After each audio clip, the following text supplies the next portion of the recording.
Good morning. It is now 9 and I think we'll go ahead and get started. I can see that Clarissa Stebbing and Tanya Albornoz have joined us. I am going to start this morning with just a 3-minute mindfulness guided meditation. I had hoped to get us another guest speaker, but wasn't able to get that organized in time. So bear with me here as I exit out of the PowerPoint and get into the recording.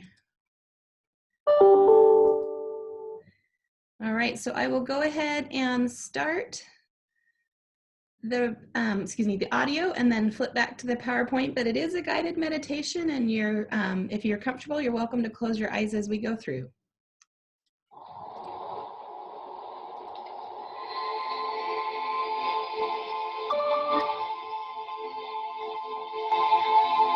A 3-minute guided meditation. Close your eyes and simply become aware of your breathing.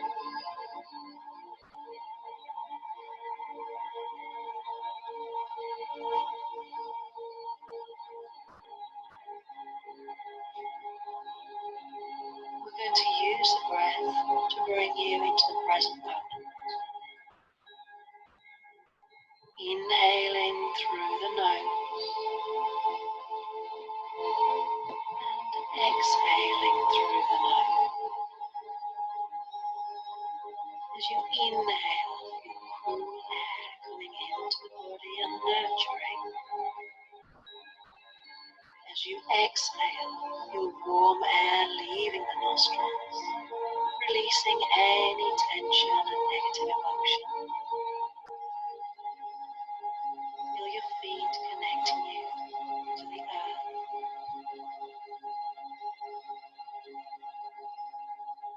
Feel your shoulders sinking down. And feel your neck elongating. Relax your forehead, your eyes, your jaw, your ears, and relax all the muscles of the neck. Come back to the breath. Coolness on the inhalation, bringing you into the present moment. Exhalation, the warm air leaving, knowing you are safe, relaxed.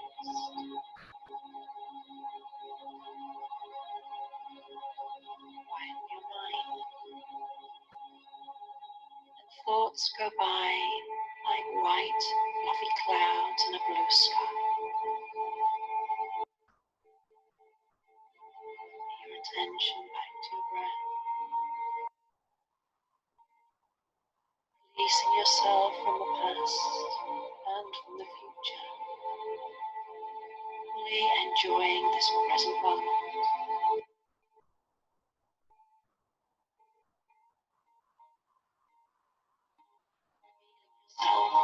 Cultivating an inner peace. A safe place for you to come.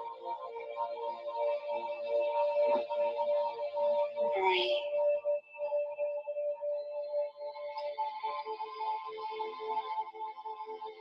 And slowly open your eyes and come back.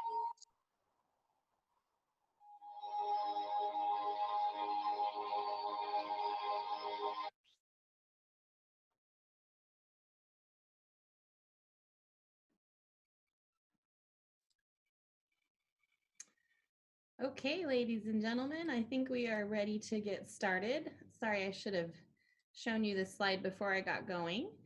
We just listened to a YouTube video that was, I didn't write her name down, but here is the link. I'm so sorry.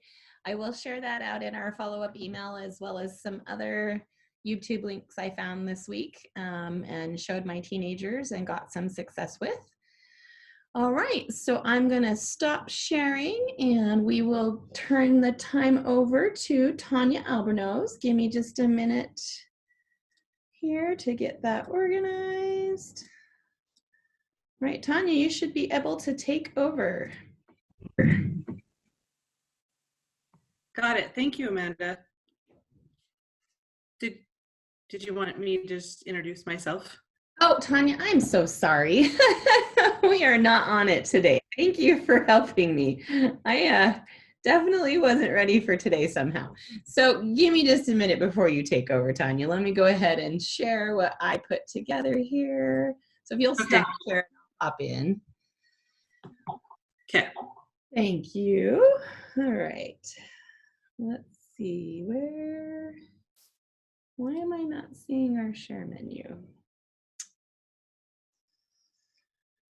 There we go. All right. Okay, you guys should be seeing the PowerPoint again. So Tanya is new to USBE. She's been with us since January, and she's working as a prevention specialist with Brian Olmstead's team. Prior to joining USBE, she worked for a little over 20 years in child welfare. Early in her career, she worked both as a caseworker and a child welfare, oh man, I can't say this one, ombudsman. Ombudsman, yes. Thank you. For the last 11 years, she held the position as the Foster Care Program Administrator for the Division of Child and Family Services, which included responsibilities such as training caseworkers and stakeholders, writing law and policy, overseeing contracts with partners, and researching and implementing best practice to improve Utah's child welfare system. During her time as a foster care program administrator, Ms. Albornoz passionately worked to improve educational outcomes for children in foster care and dedicated much of her energy to educating the foster care community and partners about the effects of trauma and how to counteract trauma by increasing protective factors. Tanya recently finished her master's degree in social work at the University of Utah and is a mother to 3 beautiful daughters. I want to congratulate Tanya again on her master's degree. I know as a working parent, that is an amazing challenge to accomplish, and I think it's something we should celebrate. So with that, now I will go ahead and turn it over to Tanya. Thank you, Amanda. You're welcome. Let me just get set up here. And yes. Oops. Okay. So today I'm going to be talking about one of my favorite topics to educate people on, and that is trauma. Today I'm going to try to give a little bit of a spin on it, maybe throw in some things that you haven't heard before. Much of this information you might have heard in other trainings. I know a lot of you have been through many trauma trainings, but I did try to throw in some things at the end that might be a little bit different spin on things. Some of you may never have had any trauma training before. So I'm trying to, with this presentation, span the width and breadth of all of the experience of you out there. So if this is largely a review for you, that's just great. It's always great to review how trauma-informed interactions are important for the students we work with. If it's a first time for you, that's fine as well. That's great. Thanks for being here.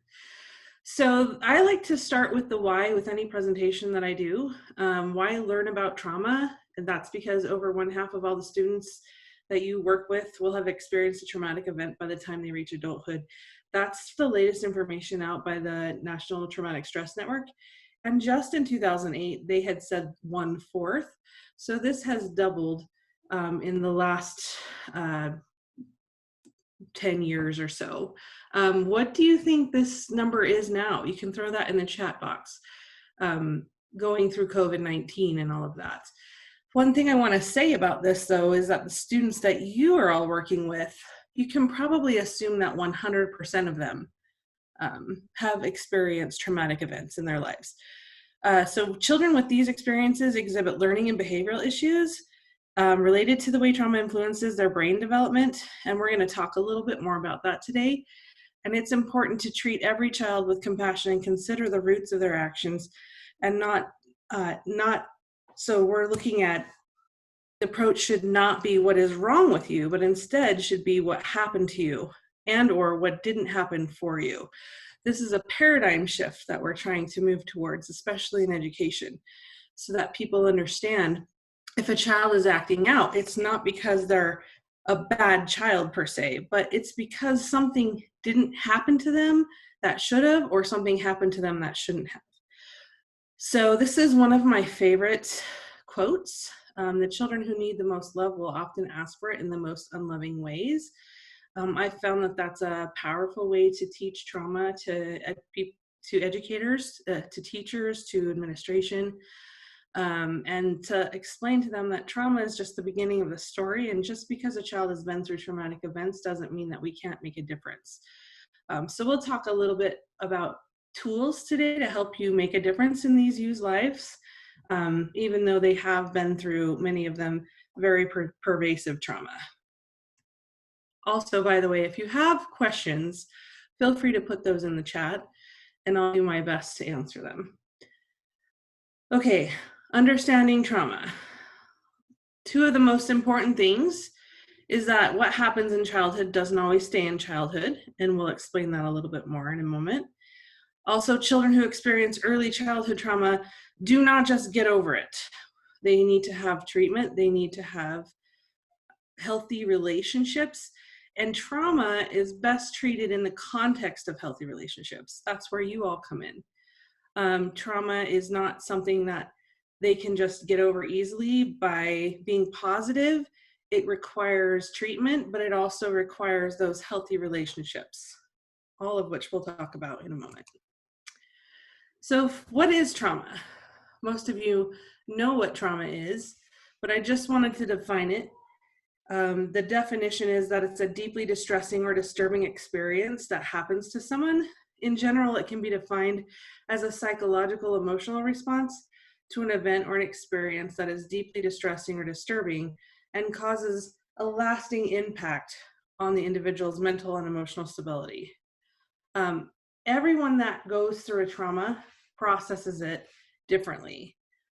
It's the lens that they see the trauma through that's important. It's their perception. It's not the actual event. So one thing I'll probably emphasize a couple times in today's presentation is that it's not necessary for you to know the type of trauma that the child has experienced. It's just necessary for you to know how to kind of understand that they've perceived these events as traumatic experiences. Can you give me some brief examples of traumatic experiences that you know of that the youth you serve have experienced in their lives? You can throw those in the chat. It also doesn't matter how many experiences they've gone through. It could be multiple layers of traumatic experiences, or it could be just one trauma experience. If we find that it affects children the same, no matter how many quantity of traumatic experiences they've gone through. Whoops, I was trying to get to the chat. Let's see. Abuse, homelessness, sex abuse, absolutely. Parent incarcerated, drug abuse, witnessing violence, rejection by parents or peers, definitely. And the removal, yes, the removal from their home. You can safely assume that any child in foster care or in JJS has gone through pervasive trauma, like I said before. Thank you for those examples. Let's see. Okay. I'm going to briefly talk about some of the different types of trauma, just so that you understand a little bit about the difference between these. Lots of people refer to these interchangeably, but there is a difference, and there's an important distinction that I'll touch on. These types of trauma can overlap. They're not mutually exclusive to one another. So just understand that an event can be more than one of these types of trauma. An acute trauma results from a single incident that could directly or indirectly impact the individual. Examples of directly impacting are ones that happen directly to them or that they witness. Could be a car accident, could be natural disaster, could be a rape or a sexual assault. It could also be an indirect type of trauma. We saw a lot of indirect acute trauma with 9/11. Many children and adults that went through 9/11 exhibited acute trauma symptoms and needed treatment for that. So those are some examples. Another type of trauma you may or may not have heard of is insidious trauma. This is trauma that's not directed at the individual, but it's all around the individual. Some people might refer to this as environmental trauma. Examples of this might be neighborhood violence, things that are going on in their neighborhood like gang activity, children that come from war-torn regions. You also get this with poverty and oppression. So if they come from a marginalized population, you can see insidious trauma working its way into that child's life. Right now, this would apply to children who live in hotspots for COVID-19, like New York. That type of trauma that's all around them can be referred to as insidious trauma. And some consider this a subcategory of the next type of trauma, which I'll talk about, which is chronic trauma. Chronic trauma is repeated, frequent, and prolonged exposure to traumatic events, such as domestic violence, neglect, or abuse. And these events may be layered and it may be varied.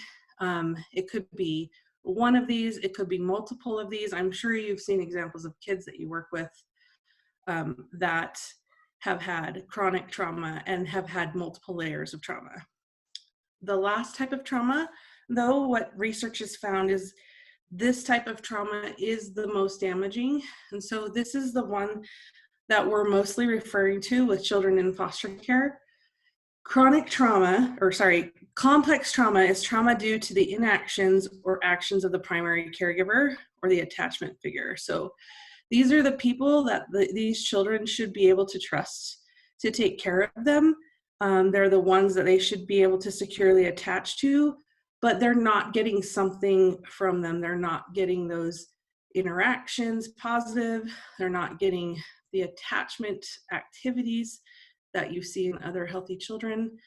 And complex trauma seems to have the most profound lifelong impact on people. What they've found in the brain research is that, and we'll talk about this a little bit and watch a video on this, but the resources that the brain would be using to develop during childhood and those times where they're undergoing complex trauma are being used to survive. So they're not being able to go through those developmental stages that they need to go through. Instead, they're spending all of their time in survival mode. And then they are especially affected in their social skills and relationship skills. And these are, they have unhealthy, unsafe, or non-existent relationship skills. And this is, it occurs when there's no secure attachment. So let me just give you a quick example of how one type of incident might apply in each of these. So if you use the example of bullying, it could happen to a child one time, and that would fall into the acute trauma category. It could happen to a child who's maybe a part of a minority population or oppressed or marginalized population. So every time they walk outside of their house, they experience that oppression or marginalization. That would be insidious trauma. It could also happen repeatedly and frequently to the child, and that would be chronic trauma. But complex trauma would be when the caregiver themselves are directing the bullying to the child. So the child comes home every day, and instead of feeling loved and secure and safe, they're being belittled by their own caregiver, and that's the example of complex trauma. If you have any questions about the different types of traumas, throw them into the chat. Okay, so there's a couple of videos I wanted to show you. One of them is 2 minutes long and one of them is 6 minutes long. I'd like for you to watch these. I'm gonna throw the links in the chat so that you can watch them on your own, because when we were testing out the sound yesterday, it wasn't working really well. So if you see in your chat box, I've put a couple links in there. I'm gonna give you about 10 minutes to watch both of these videos. It's 9:20, so when you're done watching them, just kind of say in the chat box that you're done. So I kind of get a feel for when people are done. So go ahead and click on those links and watch it, and we'll come back together at about 9:30. All right, for the sake of time, I think we're going to be able to, I think we need to probably move on. Let's see. So if you want to share some thoughts about what stood out to you as you watched those videos in the chat, what was new to you? What did you learn, or what did you relearn as you were watching those two videos? This is about the quickest lesson on neuroscience I could give to you about why trauma affects the brain. And a couple things I just want to reiterate or point out is that if they don't have those early connections with caregivers especially, then those synapses don't develop. If they're not able to practice those, they're not able to grow, then those synaptic connections don't strengthen, they don't develop. And that's important because it's basically showing that what we know from Maslow's hierarchy of needs is true. And neuroscience is basically proving that Maslow's hierarchy of needs is something that's really important for us to consider when we're talking about trauma. Does anyone want to share anything? If you do, go ahead and stick it in the chat. Think about these videos in terms of the kids that you serve. How many of them probably did not have those connections with those healthy connections with adults as they were growing up, and even still probably today. Especially if there was substance abuse happening in their home, which many of these kids have, they're not having those attachment interactions. And so that substance use in the home, along with any mental health challenges that a parent might be experiencing, or any trauma that they themselves, the parents, haven't addressed, that creates these environments of complex trauma that these children are dealing with over and over again. So in trauma, like I said, perception is everything. We can't assume that we know what has or has not traumatized the child. We need to be really curious. It's the perception of the child that matters most. Traumatic events definitely leave a mark, but they affect everyone differently. For example, there was a child I was working with that her father was incarcerated, and everyone was making the assumption that she was experiencing trauma and behavioral issues because her parent was incarcerated. But when you talk to her about it, she actually felt like that was a good thing because the father was no longer in the home, he was no longer presenting a danger to her, and the reasons for her behavioral issues were otherwise. So that's just a reminder that you need to make sure to check with the child what their perception is of the events that are happening to them. For example, children might experience foster care differently as well. Okay, let's talk about ACEs really fast. I'm not going to spend very much time on this because I know many of you have heard a lot or have had many trainings on ACEs, have talked about ACEs.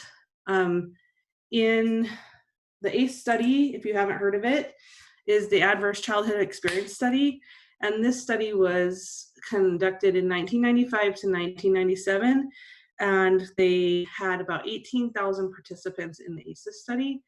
And what they wanted to find out was, is there any type of link between an adverse childhood experiences and later health issues in life, health or emotional challenges later in life. So when they did the ACEs study, they asked about 3 different types of adverse childhood experiences, and you can see those categories here. So they asked about abuse, neglect, and household challenges. And as we learned in that video, neglect is the most damaging, and neglect is probably present in almost every single child welfare case that of children that you work with. So these are the types that they asked about, and what they found is that 64% of the population back in 1995 to 97 had at least one ACE. And that's a large percent of the population. So then what they did was they took that data and they cross-referenced it to health outcomes. And what they found was very surprising to them back then. They had no idea, or they had no proof before they did the ACE study, that as the number of adverse childhood experiences increase, so does the risk for negative health outcomes. So the more ACEs that they have, the more negative health outcomes they have. And some of the examples of some of these negative health impacts include behavioral impacts and physical and mental health impacts, which you can see right here. So if you have experienced adverse childhood experiences, not only do they have behavioral problems in childhood, but as they grow, they also have higher incidence of diabetes, depression, suicide, heart and liver, cancer, stroke, all of that. You can learn more about the adverse childhood experience study if you don't know much about it by just Googling it. There's a whole website devoted to the study. There's also a website called ACEs No More that talks about this and how it can apply to the children that we work with. But one of the things that I just want to reiterate with ACEs is that as the number of ACEs increase, they actually found that they have an earlier death. So they actually died 20 years earlier if the ACEs were not addressed. On average, they died 20 years earlier than their peers. And then from this study, they found that adverse childhood experiences are the single greatest unaddressed public health threat facing our nation today. But I want to point out a couple things about the ACEs study that I always like to point out. These studies were done in 1995 to 1997, and they were done with mostly white, educated, older individuals who had jobs. They had access to healthcare. And what do we know about other populations that might not be white, educated, and middle class? They have a higher incidence of adverse childhood experiences because they're members of oppressed populations and marginalized populations. So just know that children that come from these backgrounds, other than white, middle class, and educated, probably have a higher incidence, if not the highest incidence, of ACEs in their lives. And also, it was done in 1995 to 1997, and we have had significant historical events and other types of events happen since then. So the incidence of ACEs in our population is much greater today than it was from this study. The types of ACEs that they asked about are not the only types of ACEs. That's another thing that people forget. So, like I said, perception is everything. So there could be adverse childhood experiences not included in the ACE study that could be affecting the child. Okay, that's a lot. If you have any questions about any of that, throw your questions into the chat. But basically, this is what happens in later life. These are the later impacts of early childhood experiences of trauma. And many of the children that you work with, I can let you know, have been, even if we don't know about it, even if they've never been asked about it, they have been victims of early childhood adverse experiences.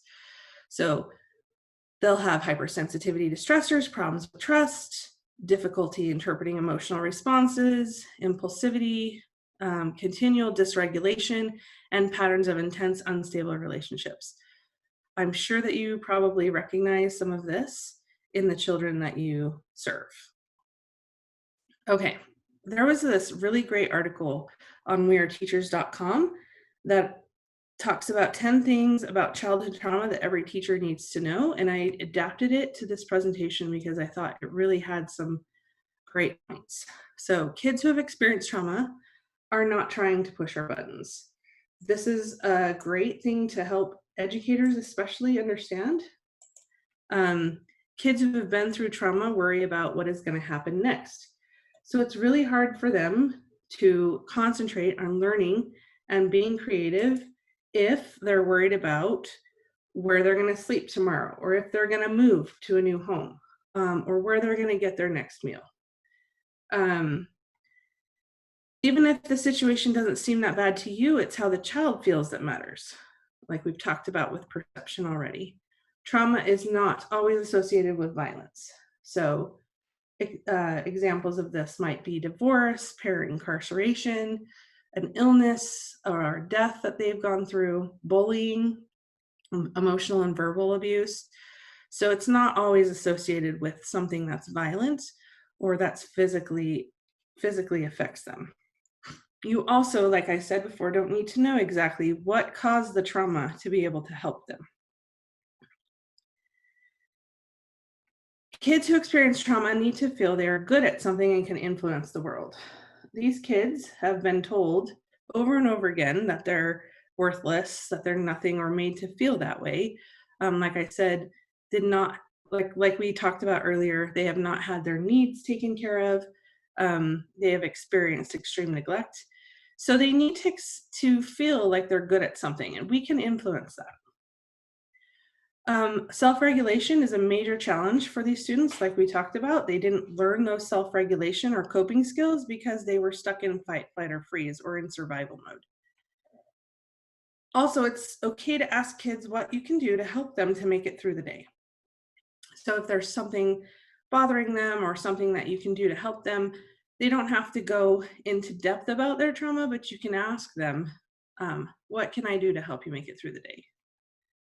You can support kids with trauma by helping them build protective factors and by educating others about the effects of trauma and the importance of protective factors. And I do a whole other training on protective factors, and Amanda and I are looking at setting that up for you guys. It's much longer than I can go into today, but protective factors they're finding can actually counteract the effects of trauma, and it's one of the remedies for trauma. So we think it's important to maybe review some of the protective factor information with you.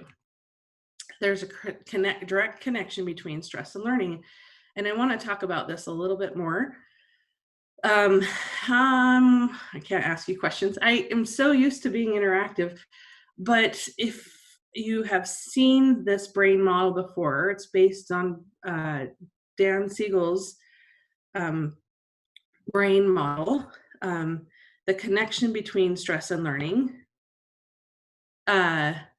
So the brain basically has three parts of it, and you can see right there the executive state, the emotional state, and the survival state.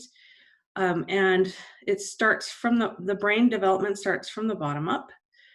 And so if they're stuck in survival mode, that's always going to trump the learning brain. They can't move up to the executive state. They can't learn, they can't be creative, they can't grow if they're stuck in survival. Also, the emotional state, which is in between, which connects the survival and the executive, if that is highly regulated by emotions, and if they don't feel safe and secure and loved, they also cannot move into that creative learning mode. So hopefully that helps you understand why some of these kids who have been traumatized, who are stuck in that fight, flight, or freeze, or in that survival mode, just are not able to learn until they're able to regulate themselves and move into that executive or the higher brain functioning. They need to feel safe and supported to do that. Okay, that should probably remind you again of Maslow's hierarchy of needs. I know you've talked about this in the Check and Connect training, but again, if they don't have the psychological things that they need, food, clothing, water, sleep, they can't move up in this pyramid. If they don't feel safe, they can't move up. Love and belonging. So they can't build self-esteem. They can't be creative. It's really difficult for them to function at these higher levels of the pyramid without having those basic needs. Okay. Many of you have asked me in the past how we can help children. Trying to see what your comments are. If there's a comment that I need to address, Amanda, would you please let me know? many of you have asked me about ways that you can teach children about this brain functioning. And I just threw into this PowerPoint Dan Siegel's hand model. He uses his hand to demonstrate this to kids. And what they found is if you can explain this kind of functioning to kids so that they understand that when they are dysregulated, angry, upset, those types of things, they're working from the lower part of their brain, then and then they do what we call flipping their lid. They're unable to connect their lower part of their brain to their upper part of their brain. If you can help kids understand that, then they have a vocabulary for talking when they're dysregulated. And it goes a long way to helping them develop coping skills. So You need to jump in your 10-minute warning, my friend. thank you. You're welcome. I'm going to jump right into a couple of tools then that you can use with these students, and I'm going to go really fast. So the first one you may or may not heard of is the windows of tolerance. This goes right along with what I was saying about the brain, that all of us have what we call a window of tolerance. This is when we're in the optimal functioning state, when we can access reason and emotion. And if we're getting upset or emotionally distressed, we're unable to calm down, we go into what's called hyperarousal. If we start shutting down and getting depressed and lethargic, we're in hyperarousal. We're outside of our window of tolerance. This is a great tool in teaching adolescents, especially youth, about coping skills and why they're important, and why when they're dysregulated and they get upset, they can't seem to calm down. They have a smaller window of tolerance. Victims of trauma have smaller windows of tolerance than a child who's grown up in a loving home. So what we need to do is help them increase their window of tolerance by teaching them coping skills. And we're going to talk about some of those ways to do that right now. So again, helping youth understand the trauma and how their past experiences have affected them is a great way, giving them that language and that understanding of what we've just kind of talked about today, how their past experiences has affected their brain development, but also giving them hope that they can move past that. There's a great resource that I have at the end of this PowerPoint presentation that helps explain complex trauma to kids that you can access and print out. It's from the National Child Traumatic Stress Network that helps kids understand the effects of trauma on them. I hope you'll be able to access that and use that with some of the kids that you work with.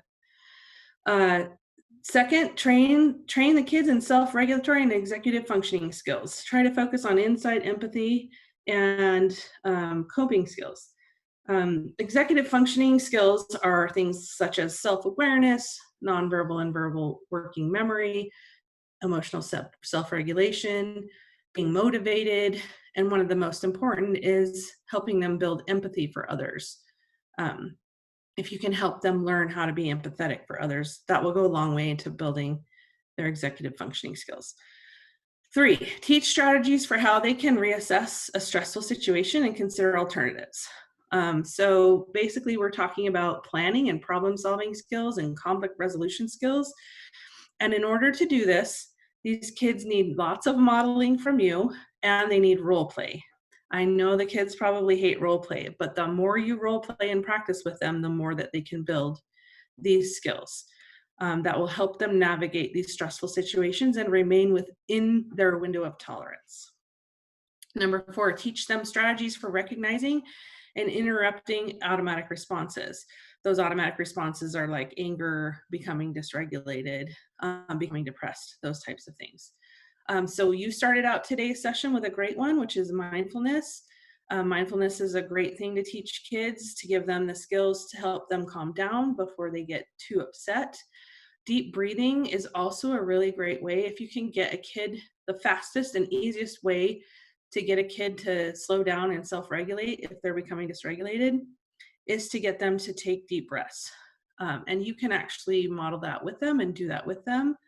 And the reason that's important is you want to get oxygen to their brain, because they're not able to think clearly unless that oxygen is circulating in their brain. And grounding techniques are another thing that you may or may not have heard of. These are physical techniques that use the 5 senses or tangible objects to help you move through distress. So a really basic grounding technique is to teach them that when they're getting upset, before they get too upset, one of the things that we do, say in therapy with kids, is teach them to feel their fingertips, and just rub their finger back and forth across their fingertips and just concentrate on that feeling for a few moments to help them calm down. And there's lots of different grounding techniques that you can Google and teach the kids. You don't have to be a therapist to do that. 5th one is to help them identify future goals. Motivational interviewing, which Clarissa is going to talk about in a little bit, is a great one to help them identify what their future goals are. Optimism for the future is one of the top 3 indicators for good mental health for children that they've been able to show through research. If a child has optimism, has future goals, then they're more likely to be successful. They have something to work towards. So that's really definitely very important to help them identify and work towards those future goals. The 6th one is connecting them to spirituality. Now, a lot of kids don't understand that spirituality is different than religion. They think that when you talk to them about spirituality, you're referring to a specific church or a specific religion or religious practices. But you should be talking to them about in spirituality more in terms of, this is what helps you connect you to the human spirit rather than material physical things. This is what brings you meaning, purpose, peace in your life. It could be a religion, but it could also be serving others is what brings them, is their spirituality. Nature can be someone's spirituality. And this is the 2nd thing that they've shown through research makes a difference in kids. So if they have optimism towards the future and an orientation towards a spirituality, those 2 things, along with this 3rd one that I'm going to talk about in a second, are the 3 indicators of success, highest indicators of success. So the 3rd one is that they participate in activities that they like. I know that many of you connect the kids to activities, extracurricular or hobbies.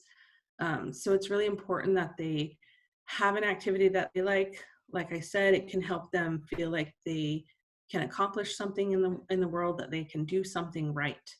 So those 3 things are some of the most important things you can do. 7, celebrate small actions and successes. Like we said, they don't get many celebrations in their life. So if we can help them even celebrate that they were able to make it to class 5 minutes earlier than they did the day before, that is a great success that you can celebrate with them, and it reinforces to them, it's positive reinforcement. Number 8, increased relationship and social skills. So work with them again on increasing relationship and social skills. 9, teach them the power of communication and I statements. This is an important one because many kids don't have the language to be able to express how they're feeling, and instead it comes out again from anger, or it's directed towards other people. So if we can help them understand that they need to say, I feel, or I need, rather than, well, you're just making me so mad. If we can help them learn those communication skills and also name how they're feeling, then it's shown through research to be able to help them tame those feelings.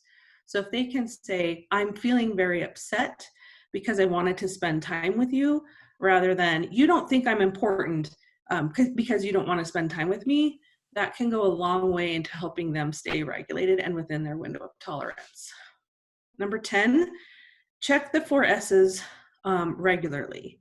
So you need to make sure that they're safe, they're feeling safe, that they're feeling soothed or connected, basically, that they're feeling seen, and that they're feeling secure.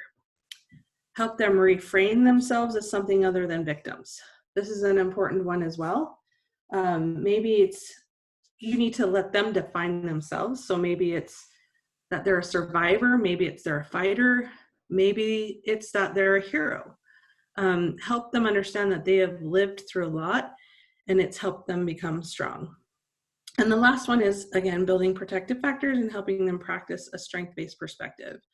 And again, we have a whole training that we'll be doing on protective factors at a future point. If you have any questions on any of these things, you can feel free to reach out to me and I can expound more on it. There's some environmental level approaches, but I know are we getting close to time, Amanda? Do I still have a couple minutes? Yep. Oh. Sorry. These are some environmental level approaches that are really important that you as mentors can help with those teachers that may be not able to be as understanding with these kids that have gone through trauma. You can help them understand or educate them on the effects of trauma. You can help schools and teachers understand ways in which they might be depleting their self-regulation skills. And by that, I mean that these kids need a predictable and supportive environment. So help them understand that the things that you're doing in your classroom, your approaches are depleting their ability to cope or their self-regulation skills. And talk to them about that if they're open and receptive to that. Use specific examples. Number 3, you can find ways for youth to build healthy, supportive connections. Look for other students who might be positive connections and ways to connect them to those students. 4, ensure interactions build relationships. So we're trying to build them up, not break them. We need to give them consequences that make sense. This is where restorative justice comes in. They need to understand the why of consequences. So we're trying to build them up, not break them. 5, make sure the basic needs are taken care of first. So you want to, like we talked about, check the 4 S's, see if they're hungry, if they're tired, if they stayed up all night on their phone or playing video games. If they're having an especially hard day at school, you want to check those 4 S's. And then you also want to talk with parents or caregivers about how we can make sure that that's not happening consistently. Otherwise, they won't be able to function or learn at school. And 6, use inquiry to identify patterns of behavior and possible triggers in the classroom that activate the stress response. So be curious, ask questions. Is there a pattern? Does the behavior happen right before lunch every day? Does it happen at recess? Document those things, and sometimes you can identify a pattern that will help you lead you towards a plan to help these kids navigate their trauma. It's never too late. Science tells us it's never too late to build protective factors and that we can always make a difference in trauma all the way through adulthood. That's basically what this slide is telling us. So the research has shown consistently that there's no such thing as being too late to be able to intervene in trauma or be able to help build skills in people who've been through trauma. And lastly, I have 2 of these. Here's the additional resources that I promised you. We have a couple things that I just want to highlight. Complex Trauma Guide, the resource guide that I talked about is right there from the National Child Traumatic Stress Network. Amanda will send out this PowerPoint and you can just click on the link and it's a guide you can even go over with the kids, print it out and go through it with them. And it has some great activities in there to help them identify how their trauma impacts them. We also have a trauma-informed resources list at USBE. It's a Google Doc. If you have this link, you can get right to it. So it tells you more information on trauma and different resources you can use to train others or teach others about the effects of trauma. And lastly, the trauma-informed professional learning modules, which are in Canvas. It's a great course. It's got, I think, 5 or 6 different modules and goes really in depth on trauma. Those are open and available to you to enroll in. and to learn more about trauma if you'd like. So I went really fast, and I don't know that we have any time for questions, but I'm going to hang around and I'll answer any questions that might come up, and hopefully I've given you some things to think about, some new concepts and some concrete tools that you can use with these kids. And yes, we'll be sending the slides out to you. And if you have any other questions, I'm open right now. It's Amanda again, folks. We've got a minute or two before I want to pass to Clarissa. Do we have any questions you want to ask Tanya right now? Or you're welcome to think on it and email her or myself. Pop them in the chat. I went very, very fast. I know. I'm sorry. I made you do it. Maybe I have more time and we can have more interaction. And unfortunately, the situation doesn't allow for that, but I'm open now, or you can email me. Also, I am the trainer that USB has identified to, once we can, be on site again and do in-person trainings. I'd be the one that would be coming out and doing those. So I just wanted to say something, because this is very interesting to me, because most of my parents, most of my students this year, they are special ed students. And I have some moms, foster moms, that they have a special student, biological kids. So they are always comparing our students with their kids, right? They are always saying, oh, okay, my kid have autism. My kid is a special ed student. Why this kid is just so behind and doesn't understand anything and everything, like it's hard for them to understand that the circumstances, they are not the same as kids. And what you're saying right now and teaching us, it helped me to understand too, because I'm trying to explain to them, not even knowing all the things that you say, but I have been trying to tell them, you need to understand that they are different circumstances for these kids, that they had been passed. They don't have the support of their parents, things like that. I'm always trying to make them understand, but right now I really love what you were saying, and it helped me a little more to have more answers to these parents and stand up for our kids, because most of the time that's the problem that our kids have with the foster parents. I just wanted to say. And I can tell you that foster parents go through comprehensive trauma training, but it's really hard to remember this information in the moment when a child's acting out. And so the more reminders that you can give them about this, the better. So again, reminding them that they were in survival mode. This isn't what's wrong with them. It's what happened to them or what didn't happen to them. That I found is the most powerful kind of catchphrase to help them understand. Mm-hmm. It doesn't have to do with their behavior or that they're a bad kid. It has to do with the trauma that they went through. Mm-hmm. And because they weren't able to make those developmental connections in the brain between the synapses, they didn't develop that like a normal child would. That's why you're seeing these behaviors. And the only way that we can help correct those or heal those are through healthy connections with adults and relationships. So hopefully that'll help you a little bit. And if you need help navigating that or being able to communicate that, especially to foster parents, because I have a lot of experience with foster parents, you can contact me. I did much work in the foster care community for many years. So. Oh, thank you. I will if I need it, and I will be, reaching for more information too. But it helped me a lot. Thank you so much. You're welcome. Thank you so much. Mm-hmm.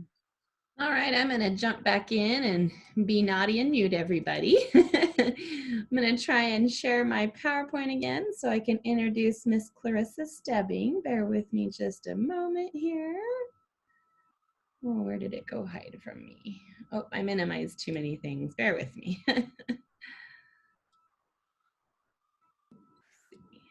Open that over here. All right. This is definitely a little different for me than the WebEx that I'm more familiar with, so I'm still learning as I go here. Okay, I'm hoping you're seeing the complete slide this time. I didn't realize last time you were seeing my presenter mode, but anyway, Clarissa Stebbing is a prevention specialist at USBE. She didn't add in here, but I know from supporting her, she came to us last fall, and she holds a master's degree in health promotion and education and is a certified health education specialist. Her focus at USBE is primarily on substance abuse prevention, and she is responsible for the coordination of the statewide underage drinking and substance abuse prevention program. That's a mouthful. Prior to joining the prevention team at USBE, Clarissa spent 11 years working at a nonprofit mentoring organization where she coordinated mentoring programs at partnering elementary schools, community-based programs, and partnered with other substance abuse prevention and intervention community organizations. She also had the opportunity to be a mentor to a precocious, fun-loving student over the 5 years. She loves traveling, hiking, and yoga, and going out to eat with her family and friends. Clarissa's been a lot of fun to work with, and I will stop sharing and go ahead and turn it over to Clarissa. Thanks, Amanda. Just wanted to pop in with my video for a minute. I will be turning my video off for the presentation. Just want to make sure I have plenty of internet connection. And so for the sake of that, I'll probably just turn my video off. But as Amanda said, I did come to Utah State Board of Education from a mentoring organization. So I have seen firsthand the amazing impact that mentors can have on the students that they're working with. So I just wanted to thank you, whether you are a mentor by official title or just by a mentor through your actions. Thank you. I know the work is not always easy, but I know that it is a very important work. Like I said, I'm going to go ahead and stop sharing my video for a second, or for the remaining of this time. And I wanted to, I'm actually really excited to talk to you today about motivational interviewing. I love this topic. I was first introduced to motivational interviewing while taking a course on behavior change theories while in grad school. And since then, I've taken every opportunity to learn about it through conferences, breakout sessions, webinars, books. I love learning about ways that help people make changes that are going to benefit them. And motivational interviewing is considered evidence-based. It's been shown to be able to do that, to help people make change in their life. So there's actually a lot that we could cover on the topic of motivational interviewing, similar to Tanya and her quick overview of trauma. But today we're just going to do an overview. So if after the presentation is over and there are certain areas of motivational interviewing that you would like to learn more in depth, let Amanda know. And I didn't talk to Amanda about this ahead of time, but I imagine that that's something that maybe we could work out. So for today, we will give you some background, or I will give you some background information on motivational interviewing. I'll do an overview of the spirit of motivational interviewing, the 4 processes of motivational interviewing, and then we'll cover some of the core skills that are used in motivational interviewing. And then we'll end with an example where you can actually see motivational interviewing in action. And I imagine we will have time afterwards for questions. So one thing I did want to mention before we jump right into this is, I know that a lot of you are mentors working within the Check and Connect program, and the skills used within motivational interviewing should fit nicely within that. But if you find that there's something that doesn't fit into it, just stick with fidelity of the Check and Connect model, and only use the skills within motivational interviewing as you as it fits into that model. All right, so let's start with some background information. What exactly is motivational interviewing? So clinical psychologists William Miller and Stephen Rolnick, who developed motivational interviewing in the early 1990s, defined motivational interviewing as a collaborative, goal-oriented style of communication with particular attention to the language of change. It is designed to strengthen the personal motivation for and commitment to a specific goal by eliciting and exploring the person's own reasons for change within an atmosphere of acceptance and compassion. Or more simply put, it's an effective way of talking with people about change. So how do we know that it's effective? There have been hundreds of trials where motivational interviewing was used as a method of behavior change. And time after time, researchers found that motivational interviewing was effective in eliciting a change. Motivational interviewing is used in all kinds of settings, from dentist offices to, try and encourage people to maybe floss more, or to physicians' offices, substance use treatment centers. Even the career coach I once worked with used this technique. So motivational interviewing is used to help a person get out of the state of ambivalence about making a change. And ambivalence is basically mixed feelings. So for example, let's say that you're working with a student who has been in the habit of not doing their math homework. Internally, they may have reasons for why they want to start doing their math homework, as well as reasons for why they don't want to start doing their math homework. So in other words, they're ambivalent about completing their math homework.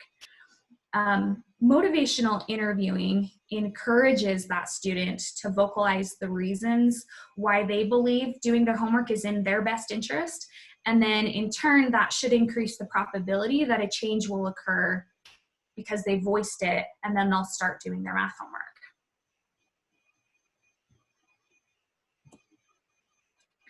Okay, so let's move on to the spirit of motivational interviewing. And this is really important. Motivational interviewing is not to be used as a way to manipulate someone into doing something you want them to do. It's not a sales tactic. It is working in partnership with a person with acceptance of who they are at and where they are, who they are and where they are at in their journey of change, and genuinely showing compassion.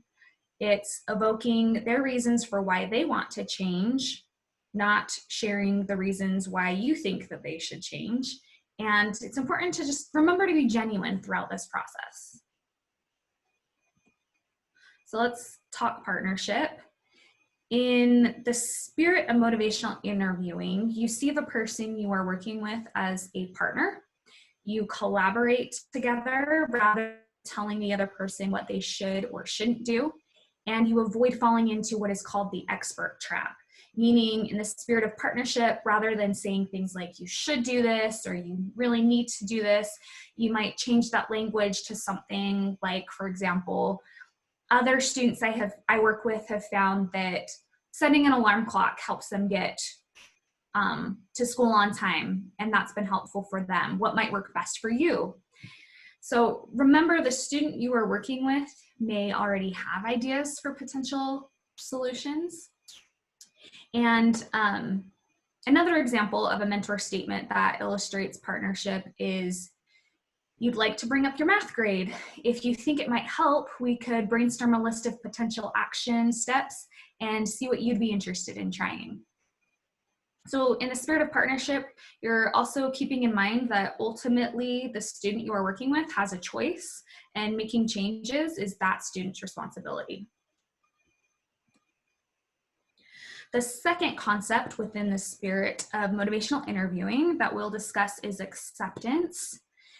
And as the developers of motivational interviewing have said, when people experience being accepted as they are freed to change.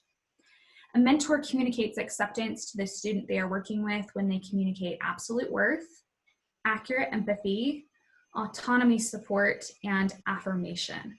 So the mentor recognizes and emphasizes the absolute worth or inherent value and potential of every human being. So the student that you're working with might be failing all of their classes. They might constantly be getting into fights, but their inherent value is still there. They still have potential to change. So that's absolute worth. A mentor can communicate accurate empathy by perceiving how a student is feeling and reflecting back to the student that feeling. So, for example, they may truly feel like, the student might truly feel like they have a teacher that is out to get them, and a mentor practicing empathy would acknowledge that. They might say something like, so you're feeling like this teacher isn't treating you fairly, and that's really frustrating for you. Autonomy support kind of goes along with what I mentioned in the previous slide on partnership. It's communicated, autonomy support is communicated when the mentor accepts and confirms the student's right to choose their own actions. And affirmation takes place when the mentor looks for and acknowledges the student's strengths and efforts. The third concept within the spirit of motivational interviewing that we are going to discuss is compassion, which is the genuine concern for the suffering of others.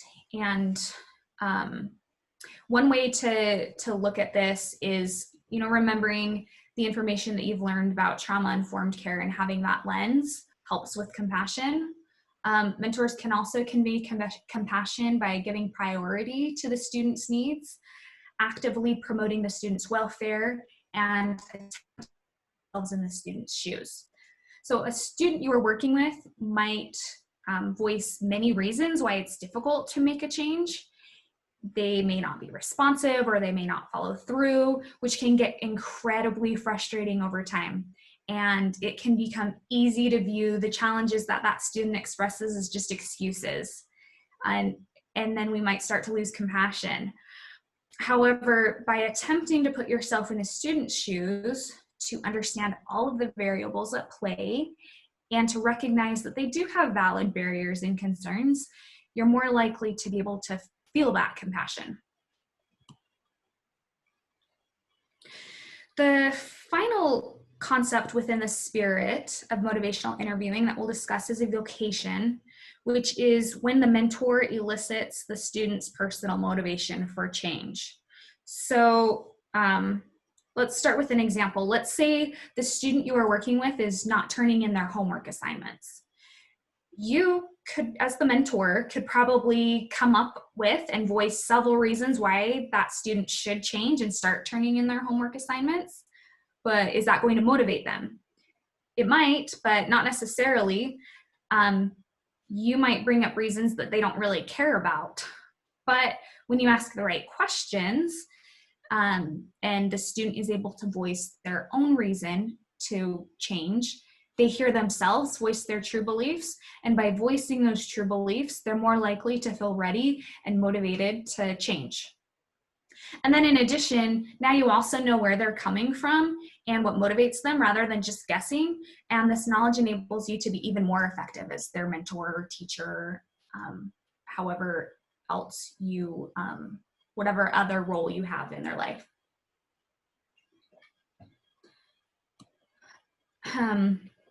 So let's say that you have a 30-minute check-in with your student that you're working with.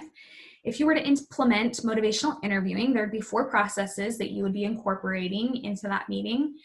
You would be starting off by engaging, and then focusing on a topic, evoking change talk, and then planning for that change. So engaging. This slide is a list of action items to consider covering in a visit. You're engaging the student by giving a warm greeting, making introductions if you haven't met before, asking rapport building questions, giving an overview of what to expect, and determining the purpose of the day's visit, so setting that agenda. And of course, your first visit is likely to look different than your 5th visit. And one thing I do want to emphasize is that taking the time to build rapport is time well spent, since relationship and trust building is a really big key to success in bringing about change. And I thought it was worth taking a minute to discuss re-engaging. You might find that the student that you're working with may start out engaged in a meeting with you, and then they seem to become unengaged. It's a good idea to pay attention to their body language and mood. So did they all of a sudden cross their arms and lean back? Are they avoiding eye contact? Do they seem upset? If you notice that something might be wrong, go ahead and ask them about it, which will give you the opportunity to understand what's on their mind and then correct course if needed. So here on the slide are some examples of something you might say if you've noticed that something might be wrong or that they've disengaged from the conversation. So you could check in with them by asking, hey, I get the feeling that I've said something that made you uncomfortable. What's going on for you right now? Or you could say, I can sense that you don't like that suggestion I just made. And then give them the opportunity to respond. You could also say, let me check in with you. What are your thoughts and feelings about what I just said? And then I'm sure you can come up with lots of other ways that you could re-engage a student through a question or a statement. So once a student is engaged, you can move on to focusing on a topic of discussion that's going to help the student reach their goals. It's best to tackle one topic at a time and work through motivations and barriers on that single topic. Making one change, and you might have noticed this in your own life, making one change is typically less overwhelming than making a bunch of changes at once. And it's also more likely that the student will find success in making change if there's just that one thing that they can focus on. So ask the student what changes, if any, they're interested in making. When you give the student the option to select the focus of the session whenever possible, you maintain that spirit of autonomy that we talked about earlier. You're also giving them that ability to make choices, and this may increase their reception to discussion of other topics in the future.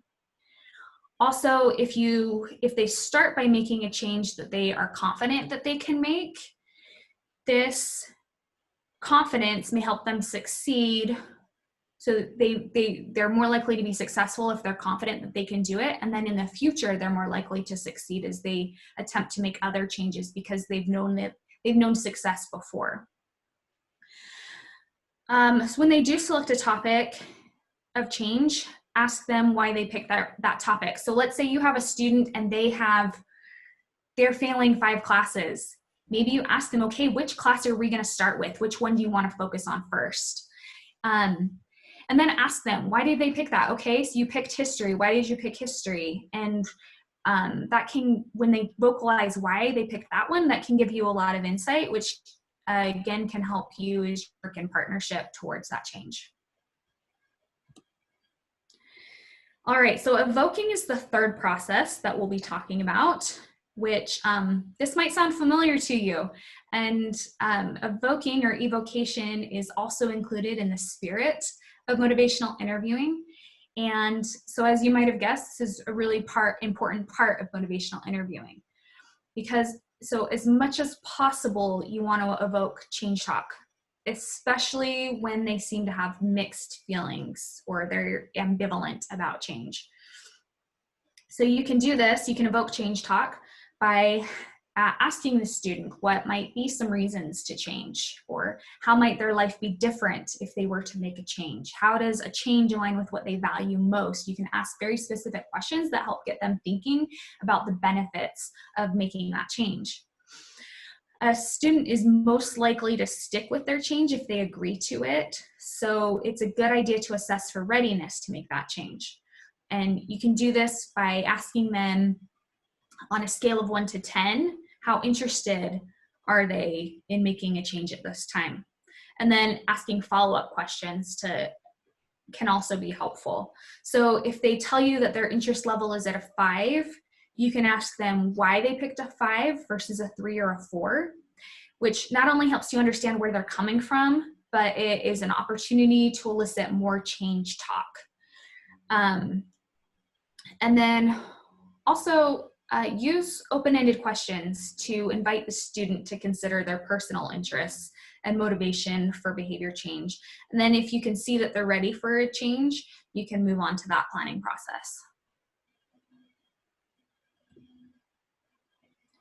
Okay, so when ready to plan, creating a SMART plan, a SMART goal that is specific, measurable, achievable, realistic, and timely is recommended. And I think that's what they recommend in the Check-in Connect program as well. In the spirit of motivational interviewing, the mentor acts as the guide and the student as the expert in creating a plan for themselves. However, there might be times when the student that you're working with really just doesn't have any idea on how to make a change or where to begin, so they might need extra help in creating that plan.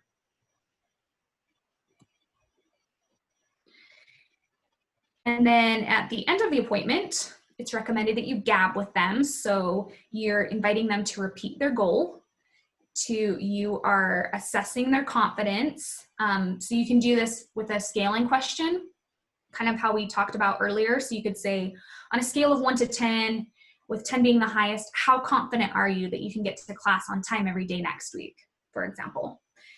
And then you can invite them to share any barriers that they anticipate and consider strategies on how they can overcome them. So when you go through this process, you're really setting them up for success as much as possible. You're anticipating what are their challenges, and what are we going to do when those challenges come up, those barriers. All right, so let's talk about the core skills that you're using in motivational interviewing. And these are skills that are not just used in motivational interviewing. You may have heard about the term ORS before. These are skills that are used in motivational interviewing and in other settings as well. So you're asking open-ended questions, you're providing affirmations, you're providing reflections, and summaries of what the student has shared. So open-ended questions are preferred to closed-ended questions because they're more likely to evoke change talk than closed-ended questions. And one way that you can turn a closed-ended question into an open-ended question is to try using a sentence starter, such as how, what, why, or tell me.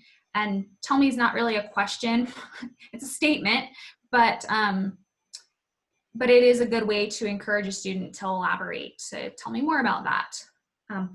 One word of caution while on the topic of open-ended questions. Why questions can come across as condescending or judgmental. So if you're going to use them, be aware and careful of your tone. And you might just figure you can get the information by using a different sentence starter than why. A good rule of thumb when it comes to questions is to have 70% of them be open-ended versus closed-ended.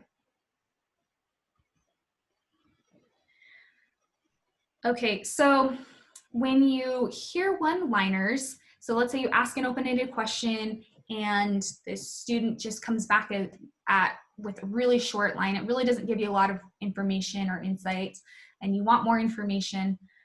There are certain things that you can do to get additional information. And I know from my experience with working with teens especially, or kids who are a little more shy, this is not uncommon to get a one-liner, even when you ask a really good open-ended question. So one thing that you can do to get more information is to provide a reflection to their statement. So they might say something really short and concise, like, I don't like doing homework. And you could say, okay, you don't really enjoy doing your homework. And then that kind of opens them up to elaborate a little bit more. You could also follow up with open-ended questions to further explore meaning, like by asking them how so, or what about that is important to you? What's that like for you? How does that make you feel? And then also the statement, tell me more about that's also a really good statement to follow up with when you would like to have more information. And take the time to completely understand where they're coming from. They might have more complicated feelings on a topic, and it might take them time to explore. They may be very unsure, and so just take the time that you need to explore a specific topic. So the second skill that's often used in motivational interviewing is affirmations, or in other words, you're sharing a positive statement about the person that you're working with. Affirmations are important in motivating behavior change because sometimes the lack of confidence in being able to make a change that's holding someone back from even trying. And so mentors are in a really powerful position to be able to find and vocalize the strengths of the students they work with, and should constantly be looking for what each student is doing right, what they've accomplished, and how each student is capable of achieving the goals, and then sharing that out to the student. So here are some examples of some affirmations that you could point out. You could say, oh, I can see that you really care about people, or you stuck to your goal even when it was challenging to do so, or coming here took courage. It's important to be genuine when giving an affirmation, and also make sure that the affirmations are fit in with the context of the conversation.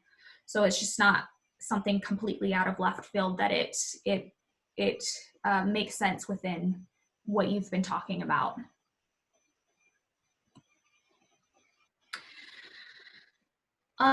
So reflections are basically repeating what the student is thinking and feeling back to the student, and is probably the most widely used motivational interviewing skill.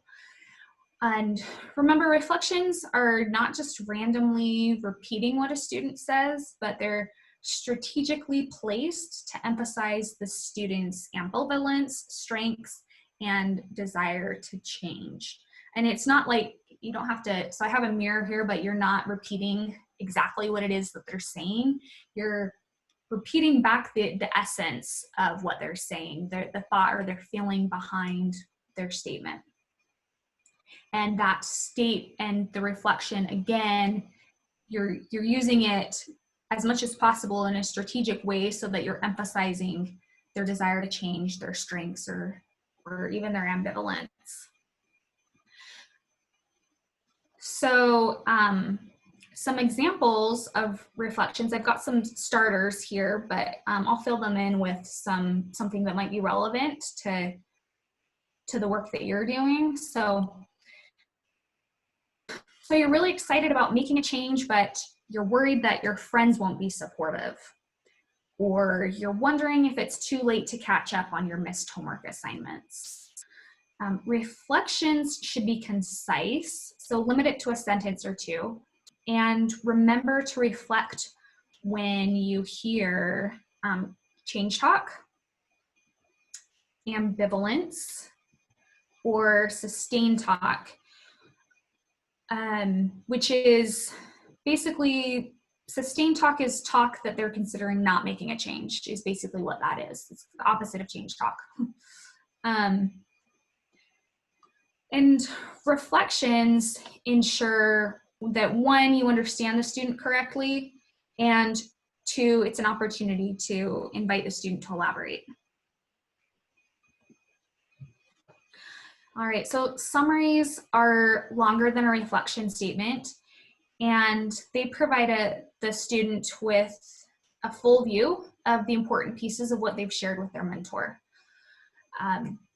Good times to provide a summary might be to communicate interest and understanding, to transition from one phase of an appointment to another, to bring the student back from off-topic tangents, and to highlight student ambivalent, to reinforce change talk, and to wrap up a meeting.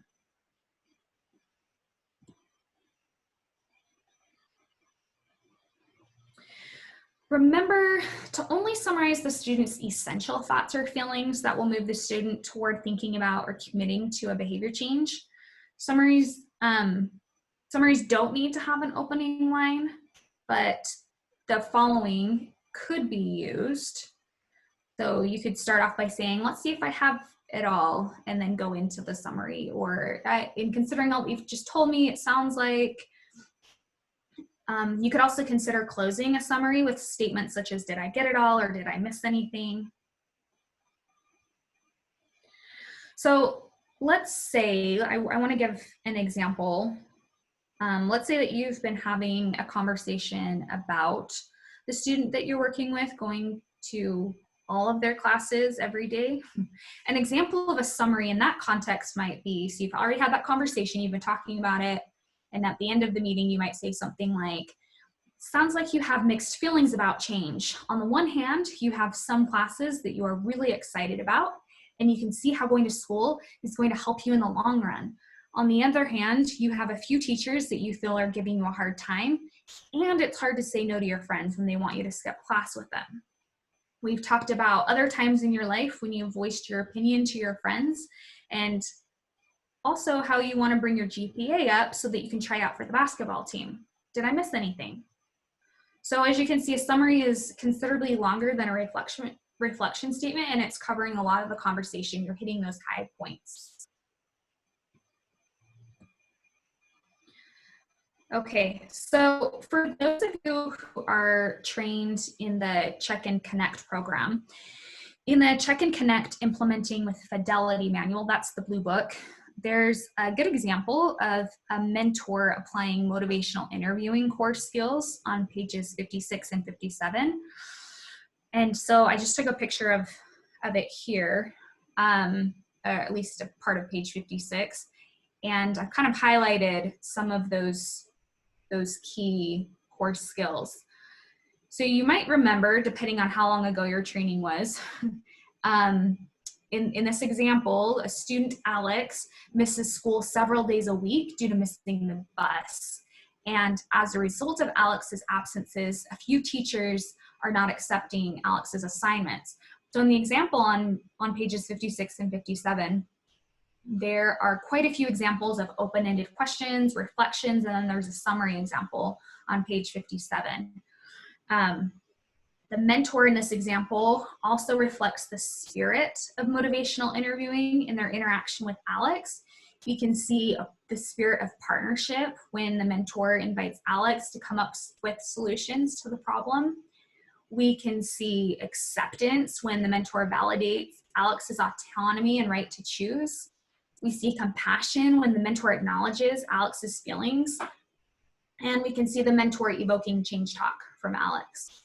So I invite you to take a look after this presentation, whenever you have time, take a look at page 56 and 57 and refresh your memory. This can be perhaps useful for you in the future as you work with your own students who might benefit from this type of approach. Okay, so now that we've talked about the key points of motivational interviewing, I wanted to show you an example of motivational interviewing in action.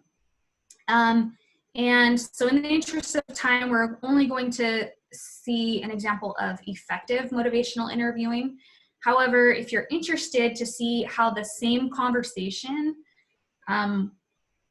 changes when the spirit of motivational interviewing is not adhered to, in the next slide, I've included a link on the reference slide that you can watch later on.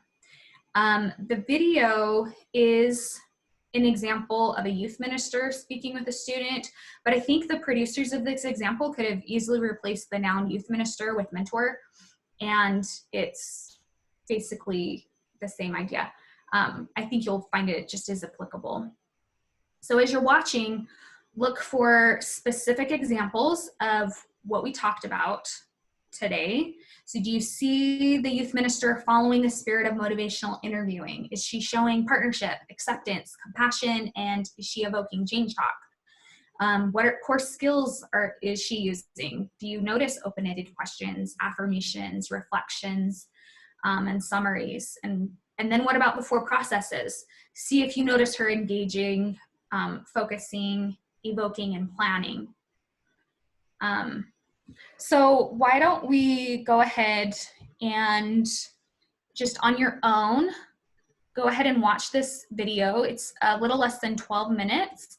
And then when you come back, when you come back, I guess do what we did with Tanya's presentation. You can type in the chat box that you're back. And then Amanda, I don't have the chat box open, but have you posted that? Yes. Okay. So the video link is in the chat box.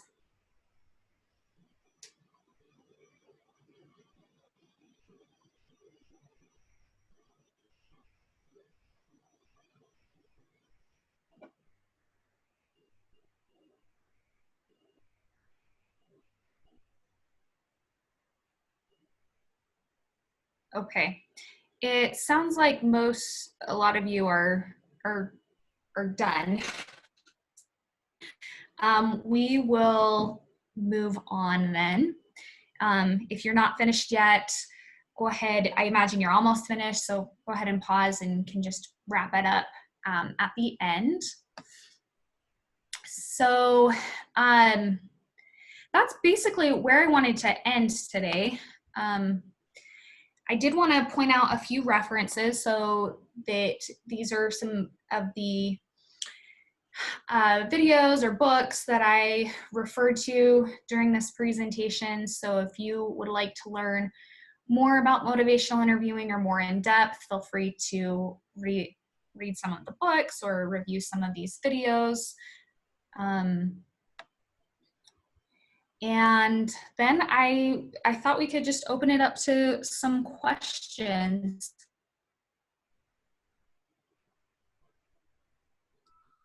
So this is Amanda. If you guys want to unmute yourselves, you can do that. Otherwise, you can put the questions in the chat box and then Clarissa will respond that way.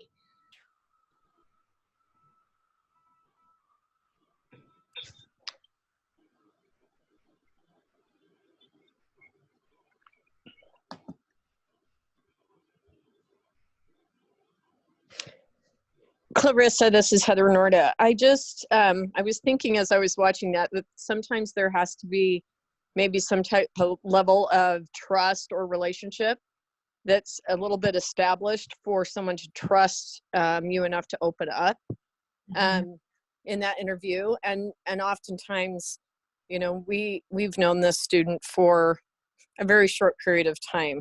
So I wondered maybe if you could share some suggestions on how you build that trust maybe a little quicker even than what is natural, just because we don't have a lot of time sometimes when we're put into those positions to have built that relationship.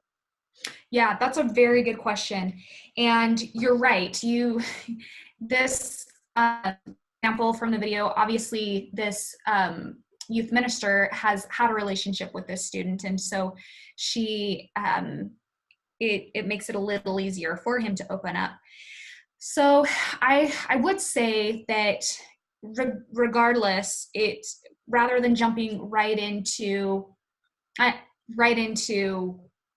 I saw your Facebook, I noticed you've been drinking. It really do take some time to get to know a student. And I think as you work through the processes that are within the motivational interviewing, the spirit of motivational interviewing, of you're talking to them in partnership, that you're acknowledging that you accept them and you have compassion for them and that you recognize their autonomy and their choice.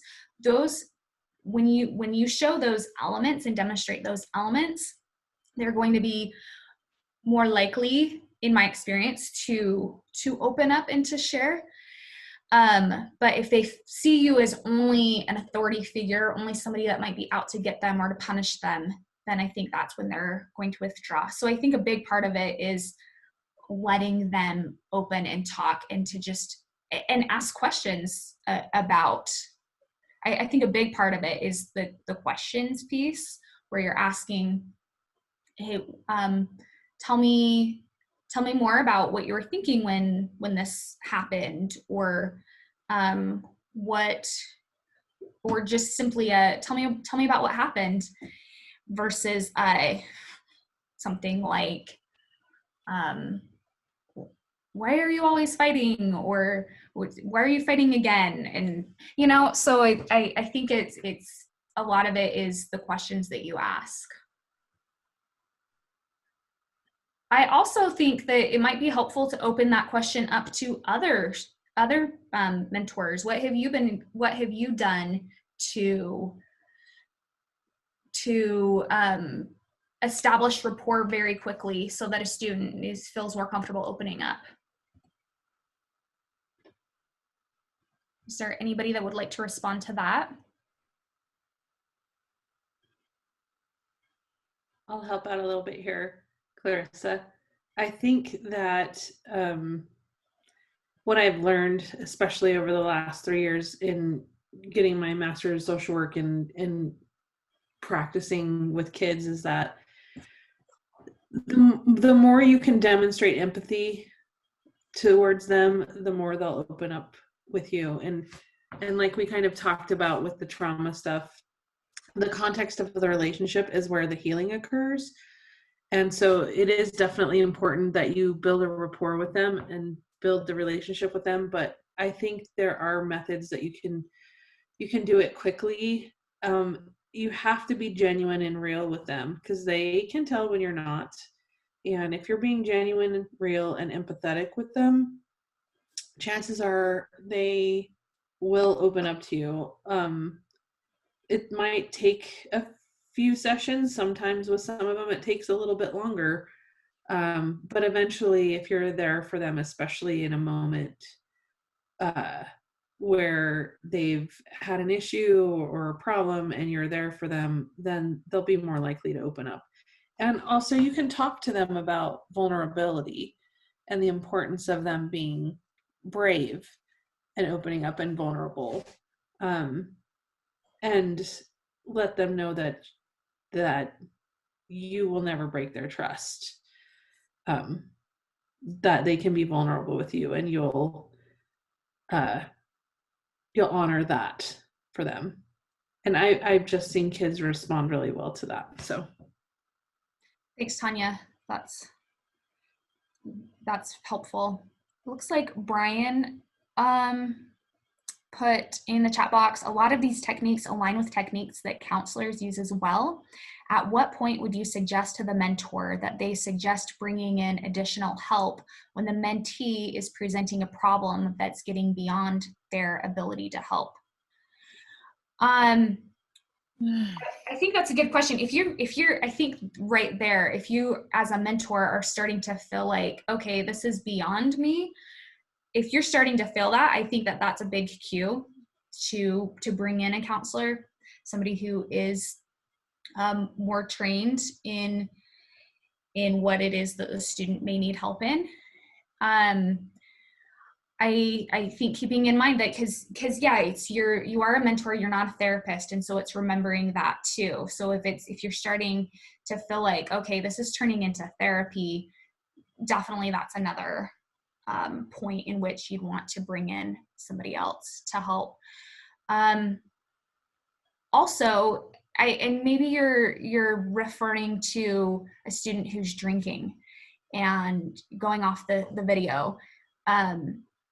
If you can see that it is excessive drinking, if it's interfering with their life, then at that point, absolutely, they may need more help, and I would involve the school counselor in on that, and they may recommend other resources and treatment.